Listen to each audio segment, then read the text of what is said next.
Yo, it's Guido coming at you with a tactics talk, and we have an RD replay. I know, it's an RD replay, but this is good for SPG 15-4. This got somebody a 260, and that somebody is Carde, C-A-R-D-E. GW Tiger, Tier 9, German. What's happening here, Carde? Are we lost? Oh, he's just looking at a spot. He's looking at a spot where things show up. Now he's moving around. Oh, he's not. He's looking the wrong way. Look at the whole of the GW is spinning, and now we're getting somewhere. Now we're getting somewhere. Just notice how narrow the margin is there for the traverse of the gun right to left. The German artillery are like that, especially at the higher tiers. The American artillery tend to have a much wider field of regard, and the Russian ones have even less than the German ones. The Germans are a bit of a mixed bag. Some are wider than others. So you can see that he can see this poor Centurion 7-1. Now he's moving around. He likes the G view, it looks like. This is a first look. Look at that poor thing. Now he's going to get top experience, and I believe top damage, which is the requirement for this. And there's a couple things you need to know about. There you go. A couple artillery going in. A couple things you need to know about that particular mission, top damage and top experience. If you are sharing all your damage, then you get less experience. If you hit dark tanks, then all the experience that damage gets goes to you. So look for opportunities such as that, where the T-49 had gone dark and he drops one in. We'll have to look at the results and see if he actually hit the T-49, but I suspect there was a bit of that going on. So here he goes. He really does not like the top-down view. We got this poor 430 driving along, and he gets up there, and that's a point where the top-down view actually, for me, works a lot better. But he gets the shot in there, just because, there you go, because you can drop it down in behind there easier from the top-down view. Now, he said this was a terrible, mean, evil game. Of course, it's in artillery, so there you have it. And it would help me get 1,000 subs. So I am going to advertise this as how to learn to do RD 15.2. 15.4. How else would I advertise this? The easiest way to get your Object 260. That should be the title. Something along those lines. How to get an Object 260. The easy way. Poor M451. The other thing here is he's getting tracking damage and damage after stun.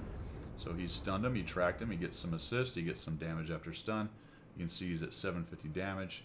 I'm not going to go through those numbers. I mean, it's just ridiculous. Already just can't really rack those things up. It's unfortunate that the enemy team did not feel like pushing up the hill. Oh, wait a minute. There's another one.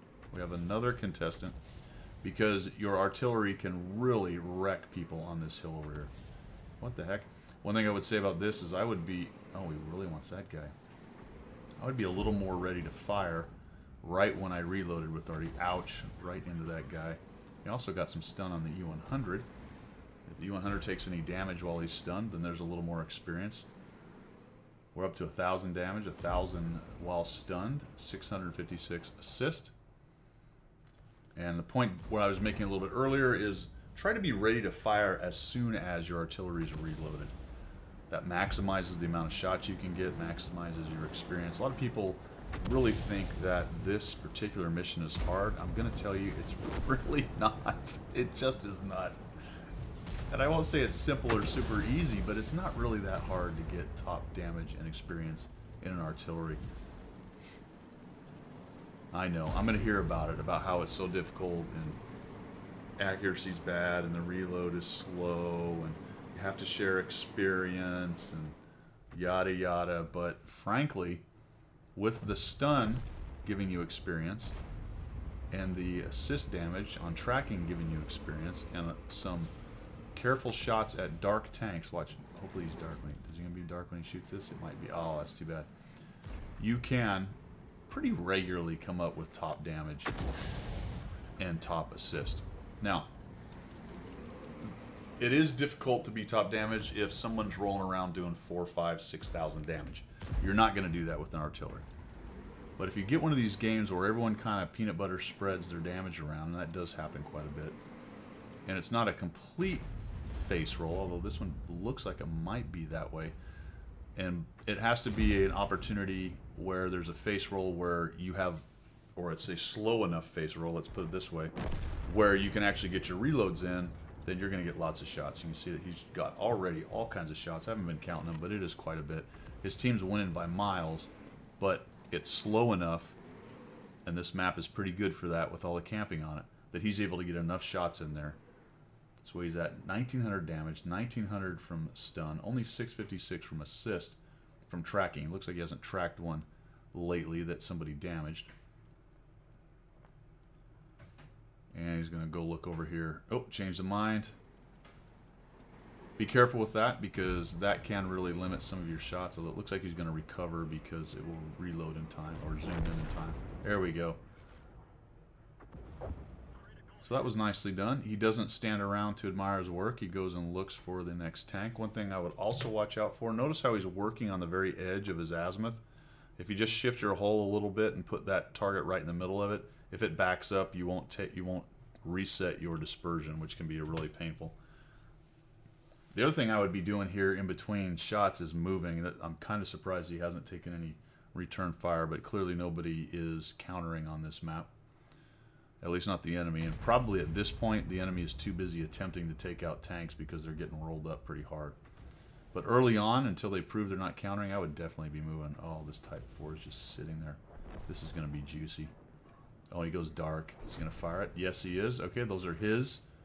Oh, so this nice.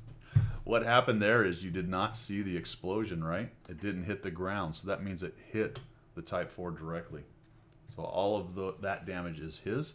Doesn't show up down below, but it will count at the end of the game. T-30's taking some people on.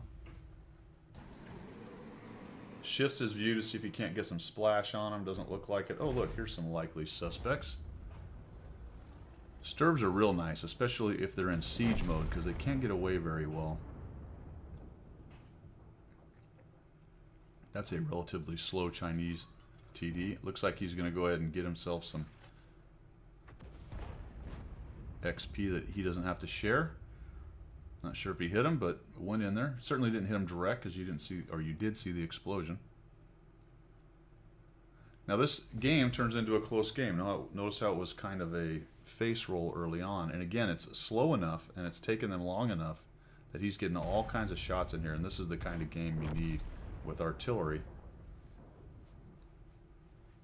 to get the top experience and top damage. Goes back. A nice juicy Type 4, T-30 still sitting behind that rock, and 3 artillery. One thing I'll also do in this case, especially a late game like this when they're really turtled up and my team's not pushing them very hard, I might go look for tracers. There's a tree down over there. You just saw it towards the right. I'll go look for tracers from artillery. It's very difficult to see tracers from this view, the G view, so you really need to go with the top down to see those things. But it looks like he's just waiting for that M48 or somebody to get in there and light these guys up. More than likely the artillery is further back. Notice on the minimap that the T-30 is now moving in, and it's very likely he'll get some lights back there in the back corner as the artillery opens up on him, unless he gets waxed by the 2 TDs before he can get close enough.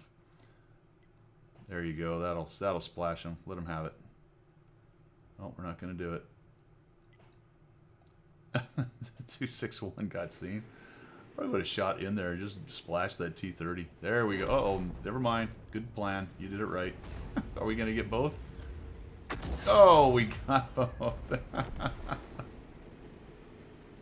Nicely done if you intended to shift it slightly to the left of that tank to hit both. That was well done. Type 4. It's all over about the shouting now. I'd go position on the... No, the HMC's going to... Oh, he got missed. I think I would have positioned on the HMC. Maybe I get lucky and get a shot on him. Ooh, ooh, ooh. No, he's not going to survive that long, is he? Another miss. Oh, is he actually going to get him? No, okay, down he goes. 2,936. 2,296. While stunned, 656. That early assist damage is all he got. Didn't get any tracks later on that somebody damaged him, so that's unfortunate. But it ends up being top damage and top experience. Good enough for SPG 15-4. Got him a 260. and I'm sure it'll get me 1,000 subs because everybody wants to know how to get their 260. Title: How to Get Your 260 the Easy Way. Some good information in there, good gameplay as far as artillery goes. I just noticed he's using a large kit and a small kit. That's interesting.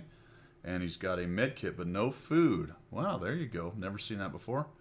2 kits and food on an Artie. I think I'd run food. Or 2 kits, sorry, and a med kit and no food. I'd probably run food. It really helps out with Artie, to be quite honest. But a lot of good little things that he did really nicely in there. So if you're looking then to maximize your artillery gameplay, to be able to get that top experience and top damage, a lot of the things that card did in there are exactly what you need to do. I threw a couple more things to think about on top of those, and you will certainly have your 260 in the garage the easy way.